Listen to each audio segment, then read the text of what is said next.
याद है ना आपको? 29 तारीख को, 29 जून को वट सावित्री व्रत का।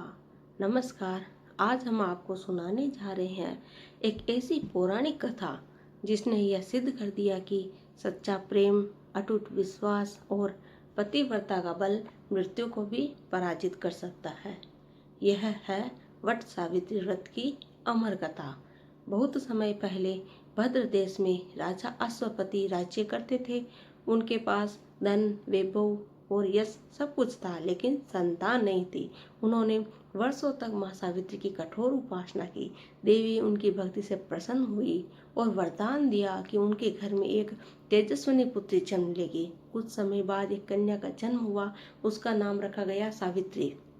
वह बचपन से ही अत्यंत बुद्धिमान, धर्मपरायण, दयालु और तेजस्विनी थी। जब सावित्री विवाह योग्य हुई तब राजा अश्वपति ने उन्हें अपना वर स्वयं चुनने की अनुमति दी।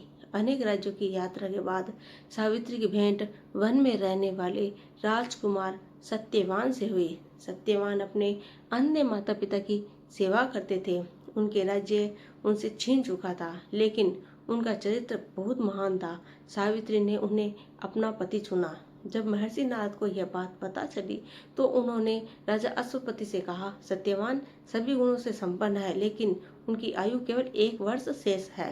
राजा चिंतित हो गए और सावित्री को निर्णय बदलने के लिए समझाने लगे, लेकिन सावित्री ने शांत स्वर में कहा, भारतीय नारी जीवन में केवल एक बार पति का वरण करती है। मेरा निर्णय अटल है। विवाह के बाद सावित्री अपने पति और अंधे सास ससुर के साथ वन में रहने लगी। उन्होंने कभी कठिनाइयों की शिकायत नहीं की। वे प्रतिदिन सेवा, पूजा, धर्म पालन का काम करती रही। धीरे धीरे वह दिन भी आ गया जिसका संकेत महर्षि नारद ने दिया था। उस दिन सावित्री ने निर्जल व्रत रखा और भगवान की से प्रार्थना की। सत्यवान लकड़ियां काटने वन में गए तो सावित्री भी उनके साथ चली गई।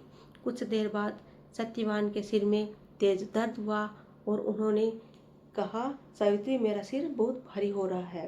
सावित्री ने उन्हें अपनी गोद में लिटा लिया। कुछ ही क्षणों में सत्यवान ने अपने प्राण त्याग दिए। तभी वहाँ यमराज प्रकट हुए। उन्होंने सत्यवान के प्राण अपने पास में बांधे और दक्षिण दिशा की ओर चल पड़े। लेकिन सावित्री भी बिना डरे यमराज के पीछे पीछे चलने लगी। यमराज ने कहा, देवी अब लौट जाओ, यह संसार का नियम है। सावित्री ने विनम्रता से उत्तर दिया, जहाँ तक मेरे पति जाएंगे वहाँ तक उनके साथ चलना मेरा धर्म है। सावित्री के मधुर वचनों और धर्म की बात सुनकर यमराज प्रसन्न हुए। उन्होंने कहा, मांगो, एक वरदान मांगो। सावित्री ने कहा, मेरे सास ससुर की आंखों की रोशनी लौट आए। यमराज ने कहा, तथास्तु।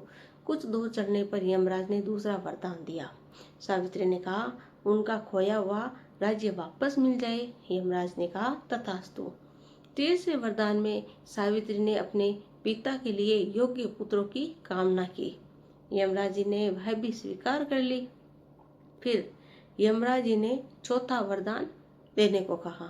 सावित्री ने कहा, मुझे सत्यवान से 100 पुत्रों का आशीर्वाद मिले।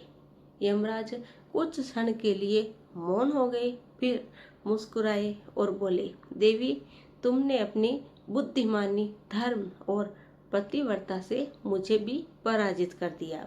सत्यवान के बिना यह वरदान पूरा नहीं हो सकता, इसीलिए मैं उनके प्राण तुम्हें वापस देता हूँ। इतना कहकर यमराज ने सत्यवान के प्राण लौटा दिए।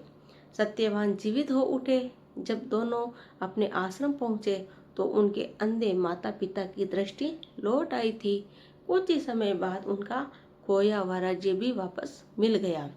तभी से यह मान्यता है कि जो सुहागिन स्त्री श्रद्धा और नियम पूर्वक वट सावित्री व्रत करती है उसे अखंड सौभाग्य, पति की दीर्घायु और परिवार में सुख समृद्धि का आशीर्वाद प्राप्त होता है।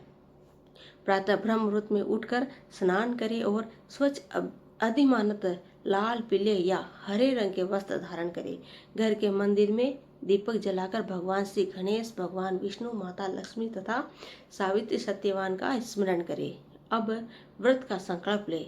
मैं अपने पति की दीर्घायु, परिवार के सुख समृद्धि और अखंड सौभाग्य की प्राप्ति के लिए श्रद्धा पूर्वक वट सावित्री व्रत करती हूँ। इसके बाद बरगद के नीचे उसके पास जाए। यदि पास में वट वृक्ष नहीं हो तो उसकी तस्वीर या प्रतीक रूप की भी पूजा कर सकते हैं, यदि आपके यहाँ परंपरा में स्वीकार हो।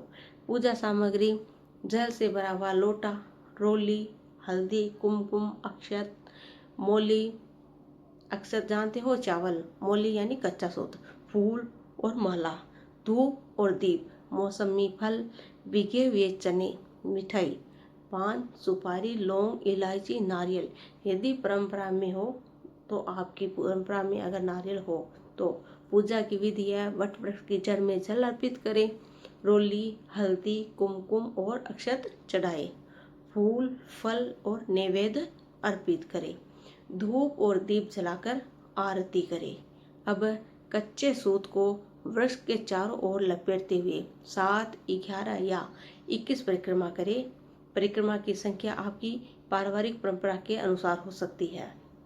परिक्रमा करते समय भगवान विष्णु, माता सावित्री और सत्यवान का स्मरण करें तथा पति की दीर्घायु और परिवार के कल्याण की प्रार्थना करें।